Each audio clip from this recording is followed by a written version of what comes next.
I'm Jim Welsh, Regional Sales Manager at Foundation Software. Today, I am going to walk you through how contractors can automate certified payroll reporting in Foundation Software. We'll get started by going into reports. There are many different ways contractors and agencies require certified payroll forms to be submitted. Some require to go to a website and actually enter the data in or be able to upload it in the case of Foundation Software, while others require these to be on printable forms. Foundation has both options available, where a contractor can either come in here and choose the agency that they need to work with and click a button to upload the certified payroll data to that online agency. Or you can also come into Certified Payroll Print, where it will take you to a criteria page where you can actually pick and choose what bits of information need to be on the certified payroll report you need to send off.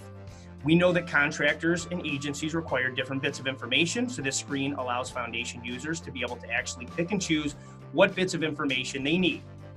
There are also many different state and agency specific formats that are being required across the United States.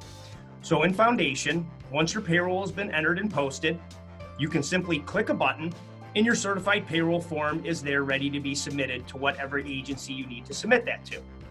To see more of how Foundation Software can help streamline your certified payroll reporting processes, schedule a live demo by clicking on the video link on the screen, in the description below, or by calling the number on the screen.